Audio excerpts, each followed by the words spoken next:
Welcome to Ryle Books Podcast, an archival space for the readings and conversations that we host in our bookshop and project space in Brussels.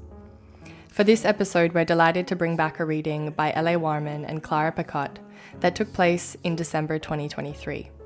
This will be our first bilingual episode featuring excerpts of Whole Foods in its original English, interspersed with Clara Pacotte's French translation, which was published by Rag Editions in 2022. L.A. Warman is a poet, sound artist, and teacher currently based in New York City. Her most recent poetic novella titled Dust was published in 2022 by Impatient Press.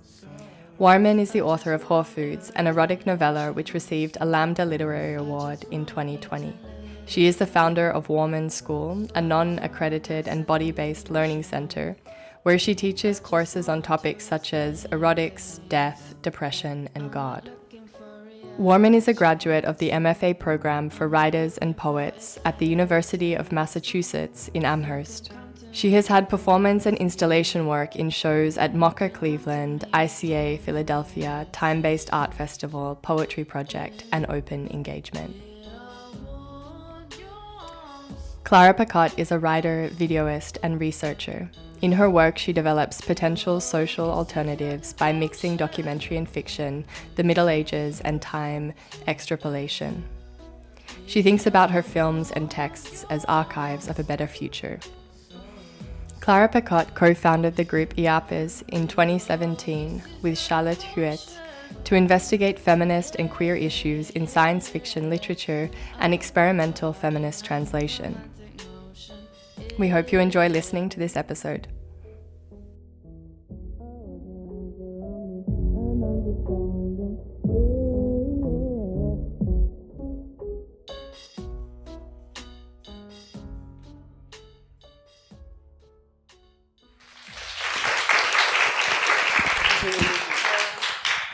Bonsoir à tous. Donc, on va vous lire des extraits du livre de la traduction de Whole Foods de L.A. Warman. Et ce sera moitié français, moitié anglais. Et elle va lire aussi des extraits elle-même, en langue originale. Elle vient à ma caisse et dit « T'es homophobe. » Et je dis « Mais je sors avec toi. » Et elle dit « Jamais assez. » M dit qu'elle est jalouse de moi, qu'elle aimerait être moi. Pas enceinte, pas la bosse, pas mariée. Et je lui dis, M, rien ne serait plus pareil si seulement tu faisais ton coming out. Sortir du placard est la plus respectable des façons de partir. Envoie un email groupé, dis à tout le monde que t'es gay, que tu as toujours été gay, que la société t'a simplement toujours rendue honteuse. Cette société ne t'acceptera pas, toi et ta gayness. Tout le monde pleurera, sourira et se sentira plein d'amour pour toi.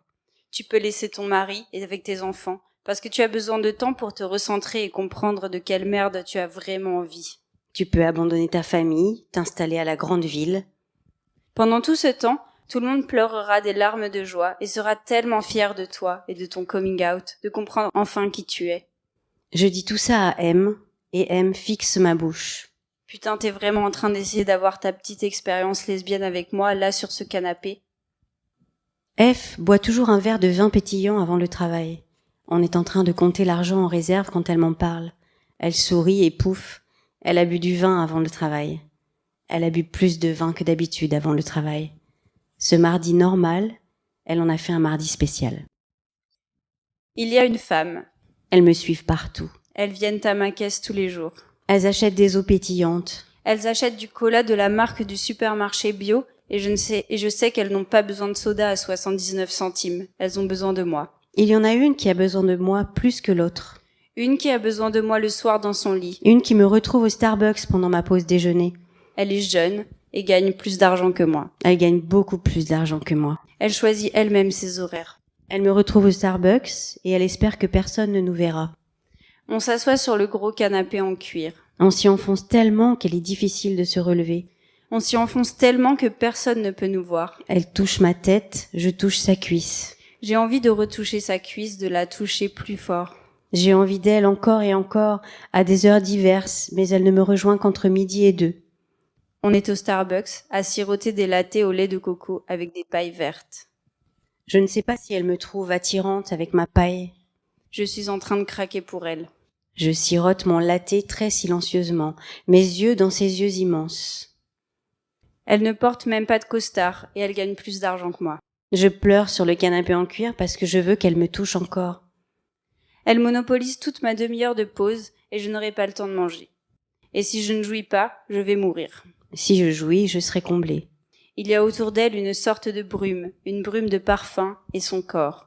C'est épais, ce n'est pas naturel, son corps est introuvable, toujours trop loin ou trop rapide, ou alors elle glisse sa main dans mon legging et frotte mon clit trop vite, comme elle doit se frotter toute seule le soir entre 22 et 23 heures. Elle me fait jouir dans le Starbucks. Un parking seulement entre nous et le reste du monde.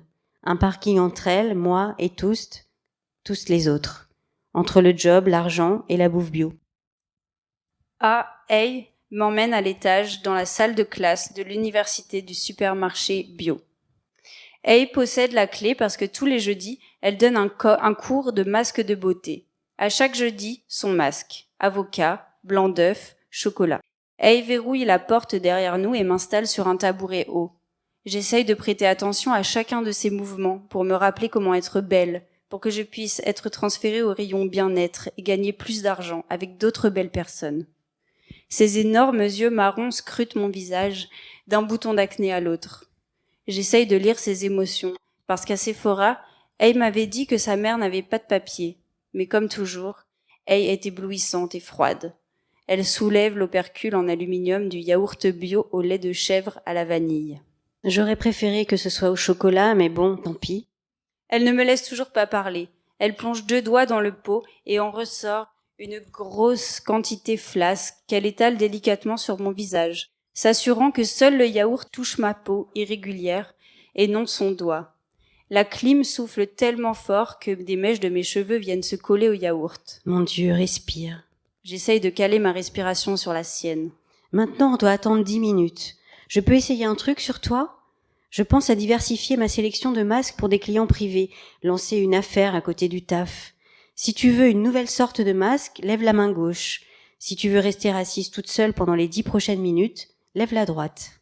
Je lève la main gauche et elle sort un petit récipient noir de son tote bag. Allonge-toi par terre et enlève ton jogging. Elle ne laisse transparaître aucune émotion, ça me rassure.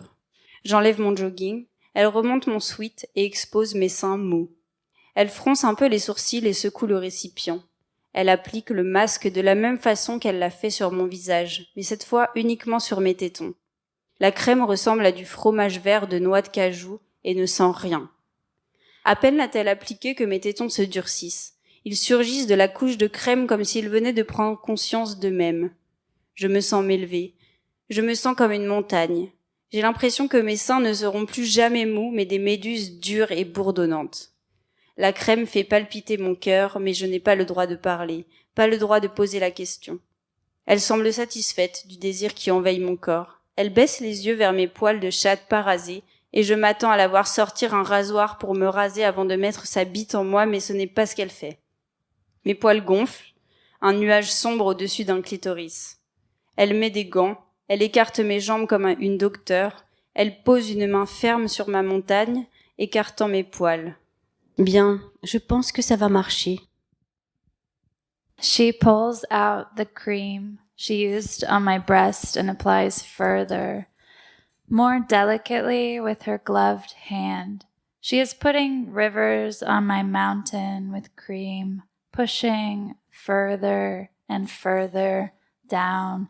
The buzzing spreads from my nipples to my pubis, and I can't tell where my body ends and the floor begins.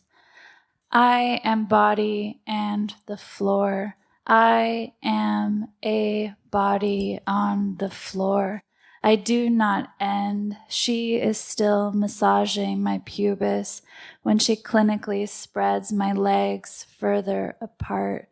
She wipes a little cream on my outer labia, says something about not needing to worry about my pH levels because the cream is something, but I cannot listen because my whole body is pulsating.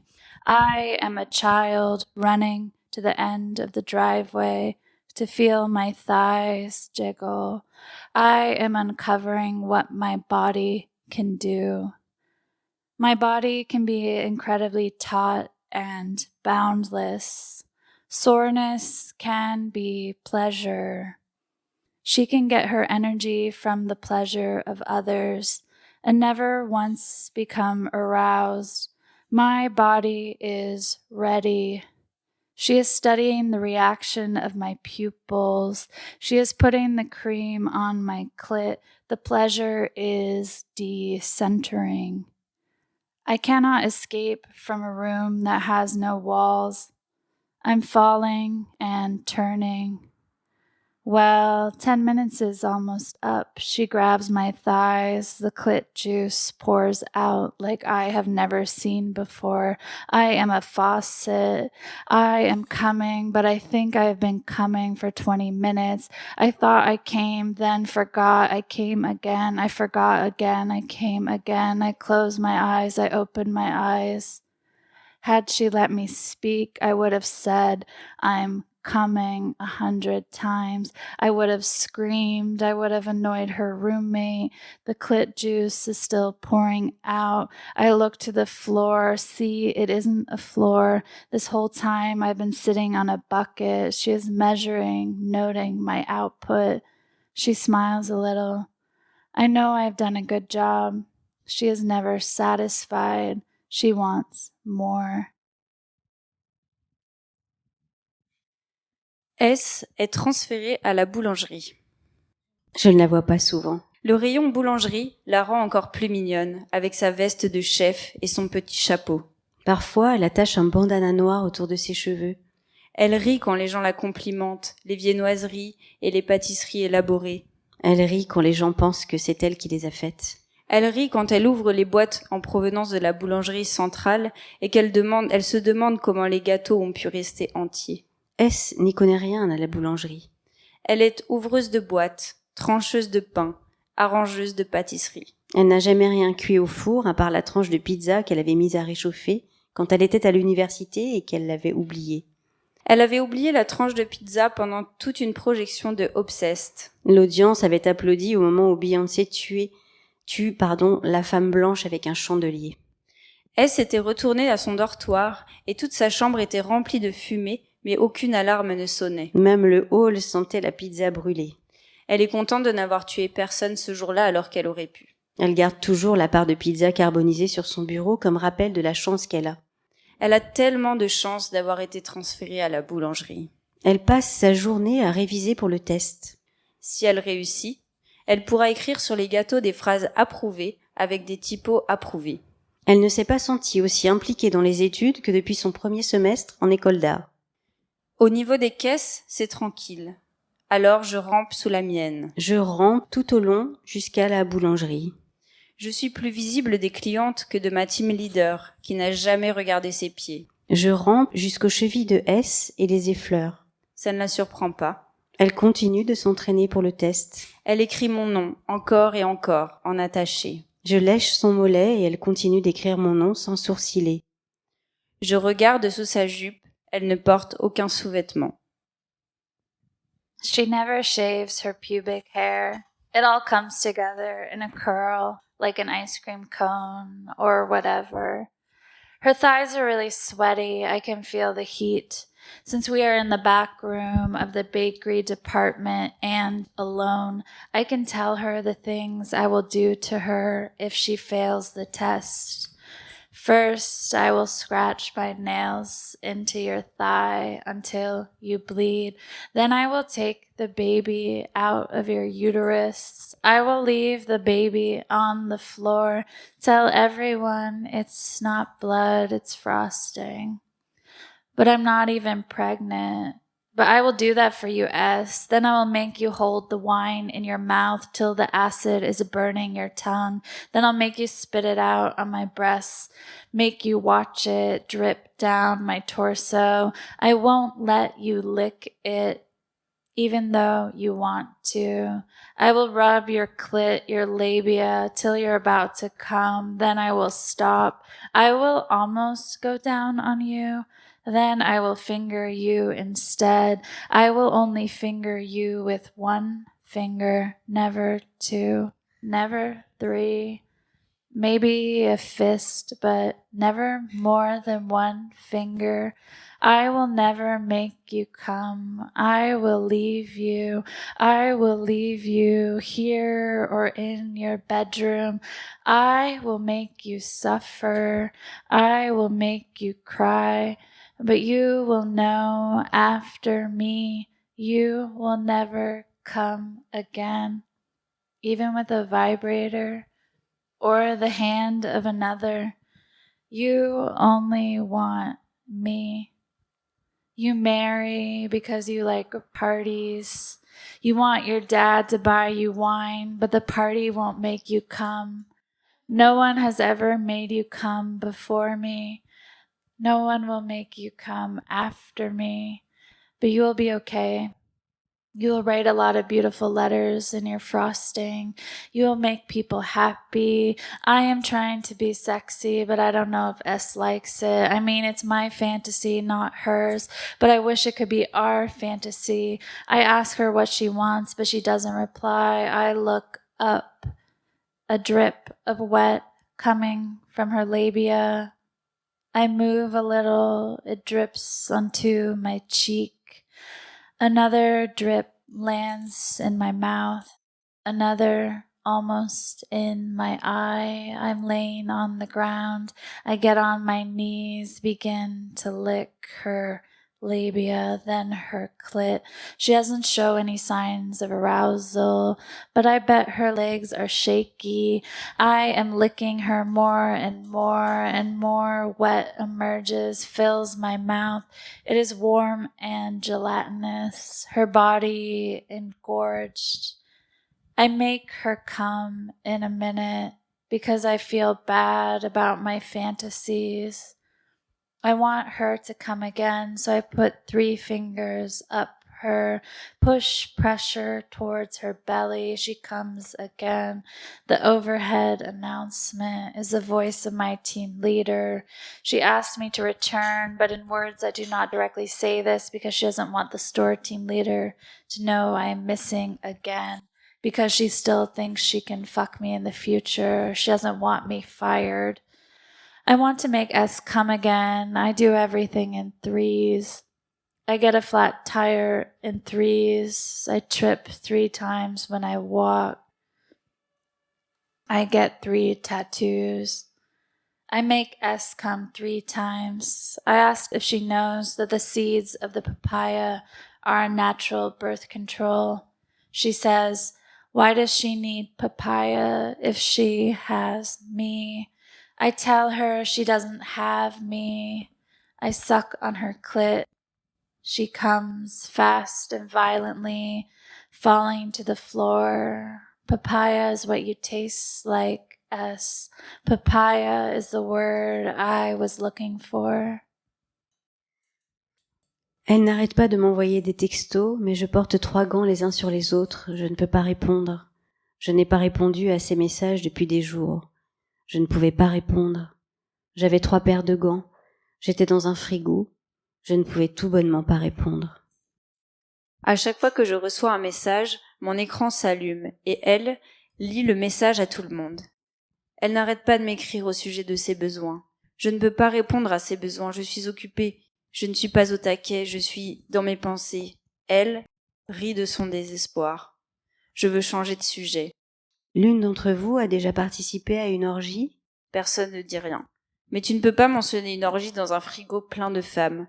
Si t'en parles, c'est sûr, ça arrivera. Les mots flottent dans la pièce, se cognent au plafond, mais ne traversent pas les murs. R fait sauter les grains de raisin en pensant « Orgie, orgie, orgie, orgie ». G sort les pépins des papayes à la cuillère, elle tranche les fruits et les épluche en pensant « Orgie, orgie, orgie, orgie ». B tranche, épluche et dénoyote des mangues dégoulinantes en pensant « Orgie, orgie, orgie, orgie ». A person cuts the mango. The person was B. B, a mother herself, cuts mangoes faster than any person and more accurately than a machine, but only because no machine has been developed to adapt to the changing shape of mangoes. Sometimes B slices her finger, places a small blue finger cot over it. A finger cot looks like a tiny condom. B moves her cut finger like a dick. B fait une liste de choses à lécher.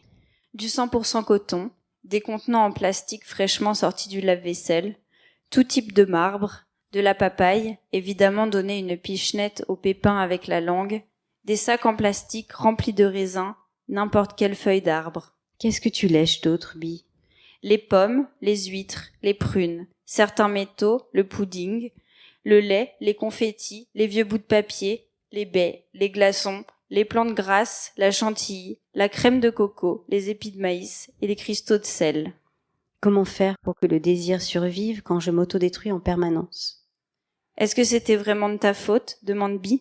Bien sûr, je l'ai poussé à partir.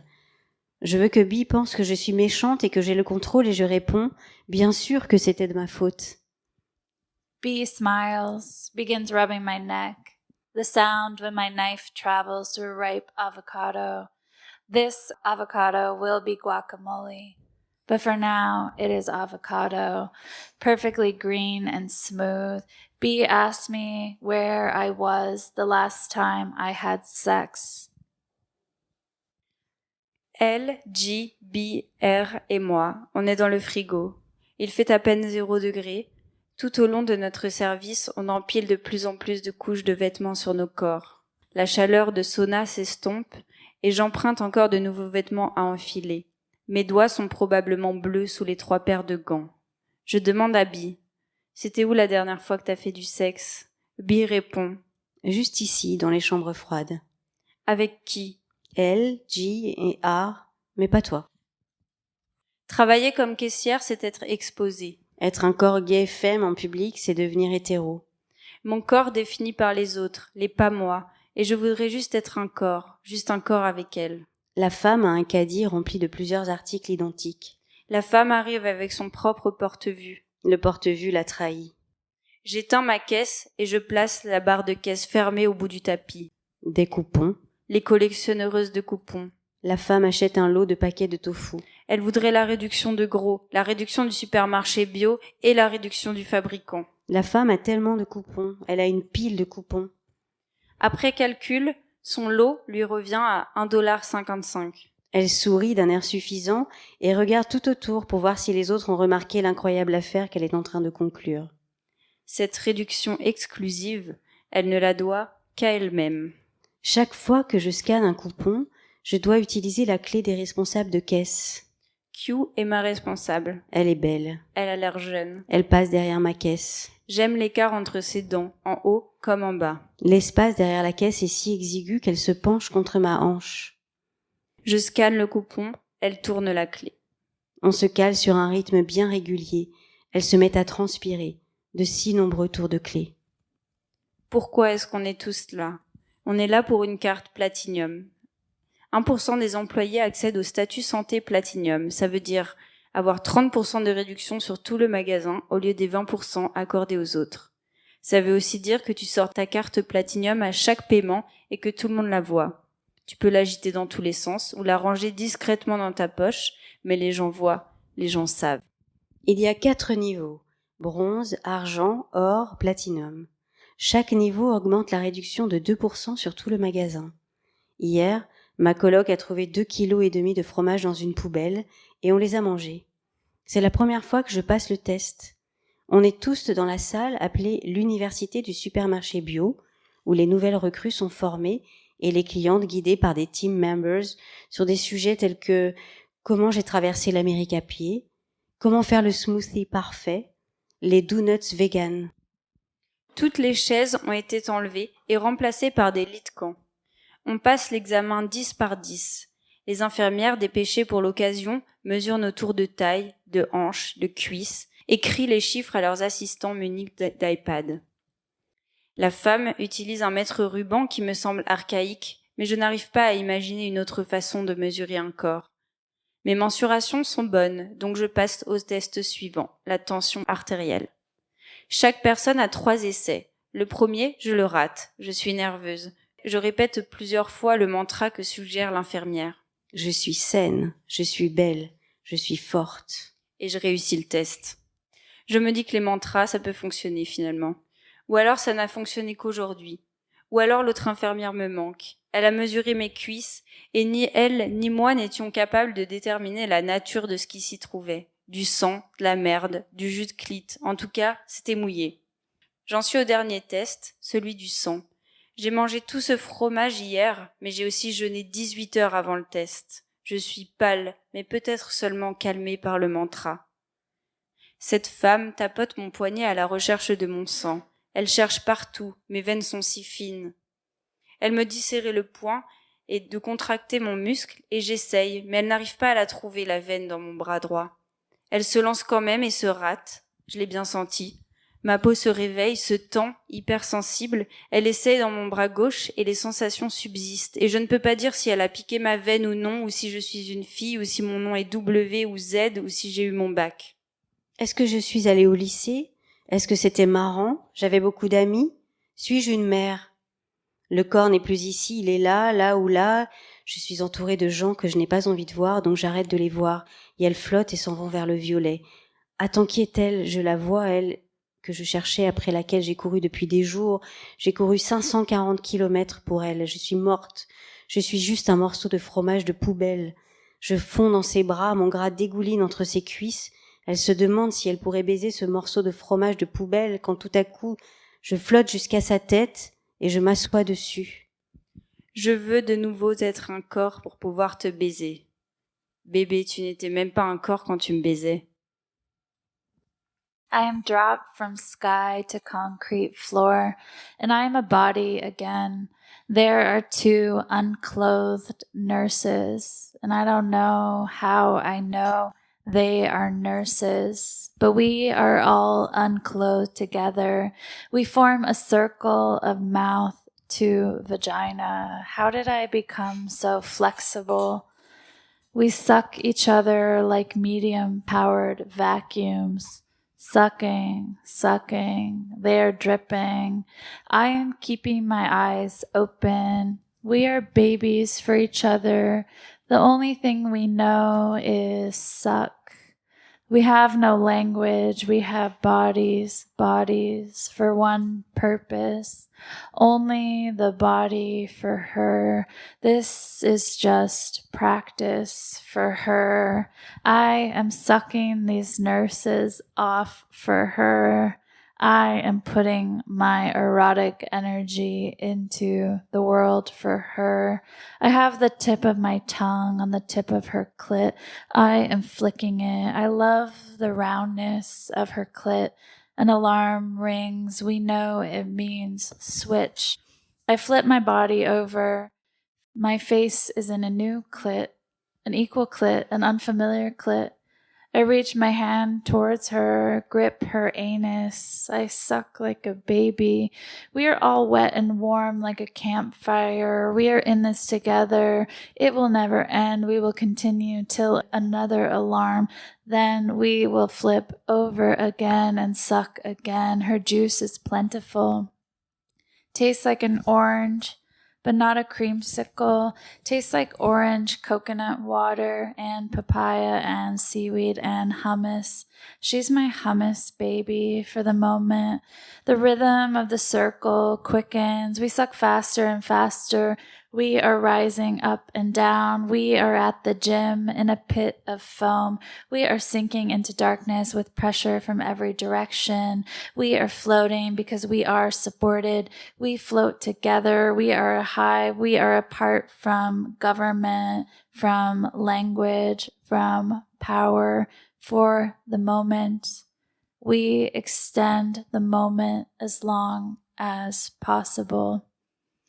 Up and down and circles. Her clit is growing and sinking in my mouth. I want to bite it, but only a little. She is still boring thick in my mouth. My mouth fills and I swallow. She is infinite, her body infinite. Our bodies made infinite together. We are a cloud. We do not begin or end. We are timeless. We are not connected to space or time, as if the only way we could ever perform an act after capitalism is the fuck. The fuck enables us to exit.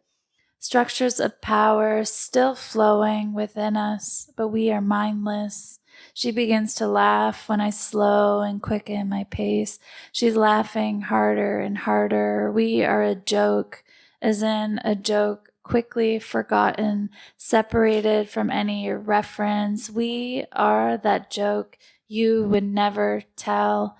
We are a butterfly, flying nowhere, landing nowhere.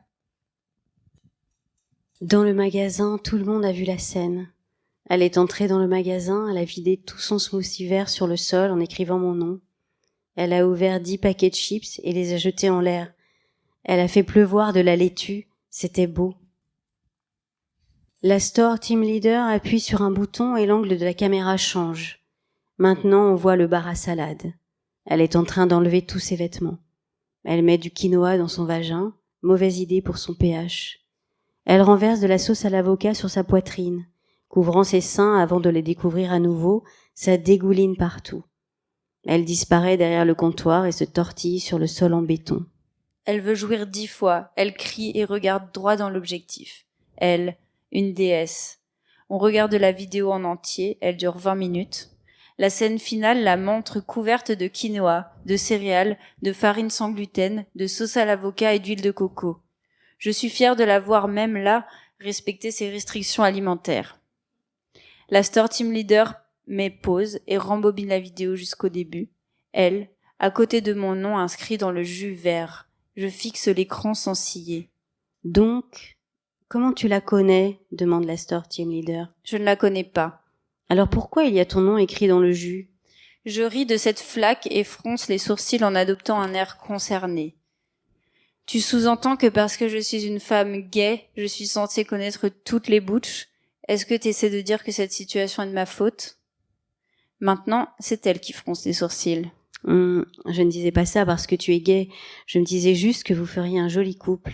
Ah, tu pourrais me donner son numéro ? J'essaierai de le trouver. Tu as aimé la vidéo ? Oui, merci. Oui, merci. I get up, I smile at her. Bye, you're doing great. Thank you. I appreciate that you respect the LGBTQ lifestyle. It really means a lot for me to work at a place that's so friendly to the gays. She smiles, shuts the door. She sits in her chair, the largest in the store. She tries to calm herself. She put herself in that position. She knew she shouldn't have accused a gay of something based on a tea leaf reading. She had no evidence. She only felt.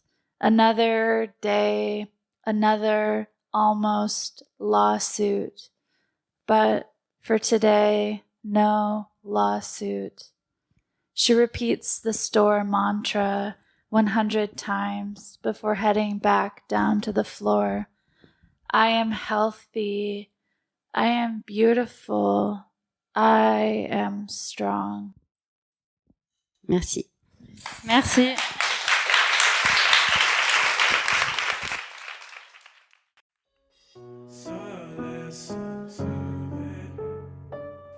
Thanks for listening to the Ryle Books podcast. This episode was recorded and edited by Ros Del Olmo.